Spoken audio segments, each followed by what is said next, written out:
बेखौनो सिगाङावनो आङो खौरां नायगिरि बिथांमोनखौ आं सिगाङावनो जोंनि क'क्राझार डिस्ट्रिक्ट बिएसइउनिफ्राय आं सिगाङावनो बरायग्रोनानै लाबाय। जोंहा बोसोरनैसो गेप जानानै थादोंमोन माखासे जाहोनाव। दा जोङो दिनै फैयै जों दिनै बिराद गोबावनिफ्राय जों रायज्लायगासिनोमोन क'क्राझार बड' इउनिभारसिटि इउनिटखौ दाफुंनानै लानो होननानै। दा जों बेखौ दिनै जों खाबु मोननानै दाफुंना लानो हाबाय। जोंहा गोदानै सानै सासे प्रेसिडेन्टआव जोंहा दैमु बसुमतारी आरो जेनेरेल सेक्रेटारियाव जोंहा पुनुरुप बसुमतारी बिथांखौ जों मोननो हाबाय। दा बिथांमोनहा जोंनि बड'लेण्ड इउनिभारसिटिनि आरो जोंनि सारा बिटिसिनि बड' इउनिभारसिटिनि जा आन्दाराव कलेज दङ बेफोरखौ लानानै जों खामानि मावलांगोन।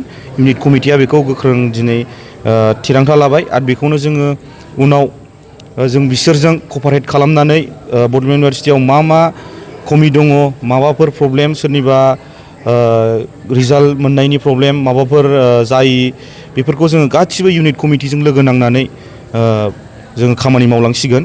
आरो फैबाय थानाय समाव आरो जों बेनिफ्राय बांसिन गेदेरसिन जोङो इउनिट कमिटिखौ दानानै लानानै जों सिगाङावबो आरो उनावबो जों खामानिखौ मावलांबाय थागोन।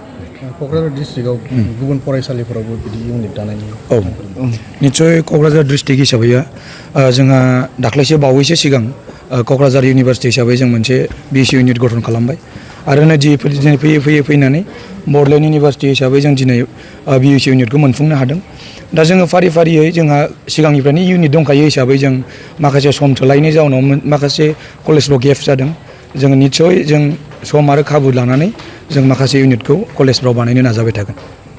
माबायदि खामानि मावो? खामानिया जोंना बेनो एसे बड'लेण्ड स्टुडेन्ट इउनियन हिसाबैहाय जायनाखि स्टुडेन्टफोरनि इसुस, कलेजफ्राव थानाय इसुस, माखासे कलेजनि एडमिसन, माखासे कलेजनि इनफ्रास्ट्राकचार जौगानायनि खामानिफोरखौ जों निस्सय क'क्राझार डिस्ट्रिक्ट बिएसइउ हिसाबै जोङो इउनिटफोरजों टाच जानानै बा कलेजनि माखासे प्रब्लेमफोरखौ जों सलिउसन खालामलांनो नाजाबाय थागोन। बिएसइउ हिसाबै गुबुन हारिनि फरायसाफोरखौ इनभल्भ खालामनाय निस्सय नंगौ। जोंहा बिएसइउ हिसाबैहाय जोंहा सोरबा बर', राभा, गार' बेबायदि मोनसा बा बासा-बासि मोननाय गैया। जोंहा अखल गासै बिटिसिआव थानाय गासै जाथिफोरखौ लानानै जोंहा बिएसइउआ मोनसे फरायसा आफाद।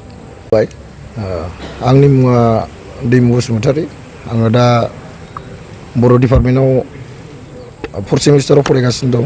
आङो दिनैनि बे बिएसइउ दाफुंनाय हाबायाव जोंनि बिएसइउ सेन्ट्रेल बिएसइउनिफ्राय चिफ गेस्ट हिसाबै भाइस प्रेसिडेन्ट सारजों लोगोसे क'क्राझार डिस्ट्रिक्ट बिएसइउ आंखौ आफादगिरि महरै गनायना लानायाव आङो जोबोद गोजोननाय मोनदों आरो सायख'जानाय हिसाबै आङो आफादगिरि महरै आङो हाजासे जेसेबां बड'लेण्ड इउनिभारसिटियाव माखासे प्रब्लेमफोरखौ आङो सुस्रांलांगोन आरो बिएसइउ इउनिटखौ जोङो गोख्रोङै सालायलांगोन एबा गोख्रोंनिफ्राय गोख्रोंसिन खालामलांगोन होननानै आं बेखौनो फोरमायथिनाय जाबाय। नोंथांजों लोगोसे कमिटियाव साबैसे सोद्रोमाफोरखौ सायख'नाय जाखो दिनै? सोद्रोमाफोरा गासै 100निबो बारा दङ आरो जोङो लासै सोलांबाय थागोन होननानै बेखौनो फोरमायनाय जाबाय। गाहाय नेहाथारि महरै जोंहा पुनुरुप बसुमतारी दङ। बड'लेण्ड इउनिभारसिटिनि सासे फरायसा हिसाबै नोंथांनि नोजोराव बर्थमान नैबे इउनिभारसिटियावहाय मा स्टुडेन्टफोरनि प्रब्लेम दं होननानै नोंथांनि दासान्दियावथ' जोंनि बड'लेण्ड इउनिभारसिटियाव गोबां प्रब्लेमानो दङ। फरायनायनि बिथिङावबो रिजाल्टफोर मोनफुङा आरो माखासे जिनिसफ्रा थाद'लांनानै थागासिनो दङ आरो गेलेनाय माबा-माबि बायदि बिथिङावबो जोंनिया नांगौ रोखोमनि फेसिलिटिफोर गैया। बेफोरखौ जोङो मावफुंलांनो नाजागोन दा सोलिबाय थानाय सरकारजों लोगो नांनानै। सम नुनो मोनो इउनिभारसिटियावहाय माब्लाबा धरना माब्लाबा बिदिनो दावराव-दावसि थासारि सोमजिनायखौ नुनो मोनो। माबायदि दैदेनलांनांगोन? बेफोरो माखासे जाहोननि थाखाय जानो हागौ। बेफोरखौ आं माने एथ'बां बेफोरनि सायाव एथ'बां बुंनो साना। मानो होनोब्ला माखासे जाथायफोर जानाय जाय जाथायफोराव माखासे